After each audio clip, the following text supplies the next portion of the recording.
Before we get into the mathematics and conspiracies, let me show you something.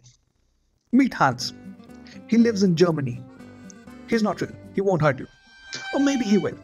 But let's say Hans wants to buy a Volkswagen T-Cross. Basic car, nothing fancy. In Germany, this costs him around 21,000 euros. He makes 4,100 euros every month. If he saves just 30% of his salary, boom, in 17 months, he can buy his car cash down. No loans, no EMI. Now, meet Rajesh from Mumbai. He definitely won't hurt you. He doesn't work at Accenture. But let's say Rajesh wants to buy the T-Cross, which is called Taigun in India. In India, a brand new Taigun costs around 14 lakh rupees. Don't pull out that machine, it's still 16,000 euros. Now Rajesh makes 25,000 rupees a month, an average Indian urban monthly salary. Time for some quick math. If Rajesh saves the same 30% of his salary, you want to know how long until he can buy his dream car? 180 months. That's more than 15 years. Oh, but the Taigun is a luxury car in India. Oh, but then what about purchase power parity and standard of living metrics? Calm down. Even if it is not a Taigun, and instead a Tata Altroz, say congratulations to Rajesh because he'll still be waiting 8 years. Now let's get into the systemic problems. India wants beautiful bikers. Bikes are basically liquid in India. They flow through any gap they find.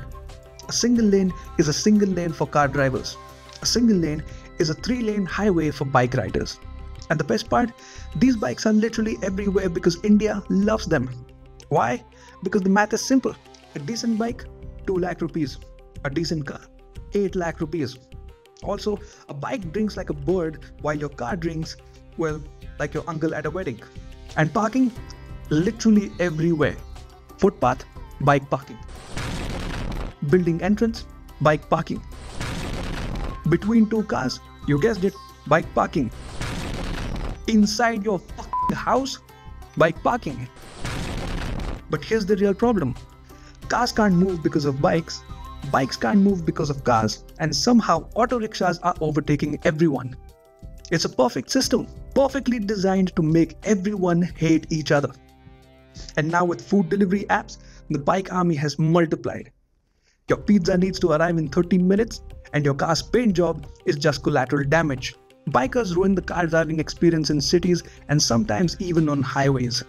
If I find pleasure in driving a car every day, and if bikers are going to take this happiness away from me, why would I buy a car? I would rather use Uber or Ola.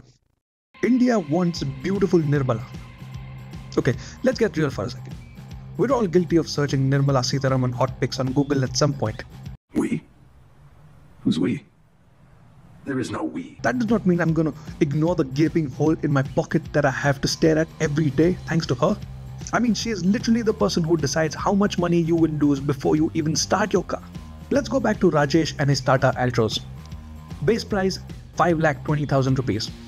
Add 28% GST, 6,65,000 rupees. Add 12% road tax, 7,46,000 rupees. Add 18% GST on insurance, 7,52,000 rupees. And this is what the bank is paying. Rajesh is paying the bank with interest.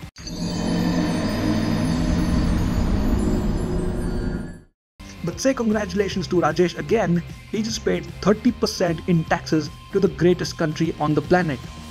By the way, if the government is building all these beautiful roads worth thousands of crores with all the GST money and all the income tax money, tell me again, why the fuck do I have to pay 12% road tax and toll? Meanwhile in America, guess the total tax on their cars.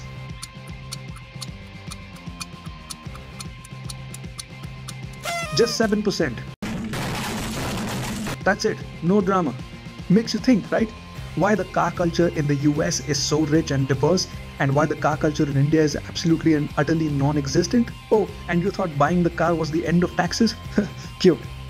Did you know, every time you buy 1,000 rupees worth of petrol, 600 rupees go straight to taxes, and your tank gets only 400 rupees of actual petrol? This is why the average Indian middle-class family look at car showrooms like museums. Nice to visit, but can't take anything home. India wants that beautiful course. Here's how a road gets built in India. Budget 15 crores.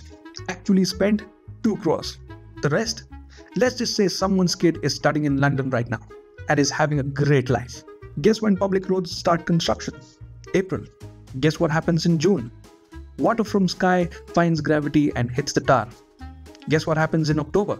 A second tender is passed for the same road because water from sky found gravity and hit the tar. Again! That's why your 1-year-old road looks like it fought in World War II. Now look at this beautiful traffic signal. Red means stop, green means go. Right? Wrong. Red light means look left, look right, no police, hit the gas. Yes police, 500 rupees ready in pocket. Too easy.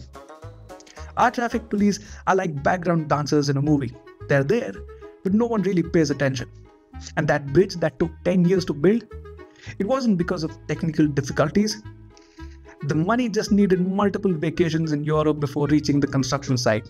For a German to drive from Munich to Nuremberg, roughly 170 kilometers, it would take him around 1 hour 20 minutes. For you to drive from Mumbai to Nashik, also 170 kilometers, it would take you about 3 hours on a good day. 4 hours if your invisible girlfriend starts feeling hungry on the way. The reliable roads in Germany is probably the single most prominent reason why it is not uncommon for Germans to take up jobs in entirely different cities and commute more than 400 kilometers every day without even breaking a sweat.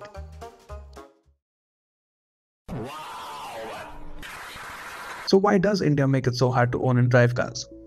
It's not just one thing.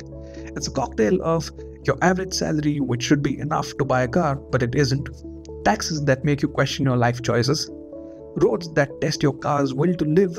Traffic that tests your will to live. And a system that somehow works by not working at all. But here's the crazy part. Despite everything, we Indians still buy cars. We save for years, pay triple the price, wade through chaos, and somehow keep smiling. Maybe because a car isn't just a car here. It's a family's dream. It's that next step up in life. It is we made it in metal and wheels. So yes, India might not make it easy to own a car, but when did we Indians ever choose the easy path? Until next time, drive safe, or at least try to. And if Nirmala Tai is watching this,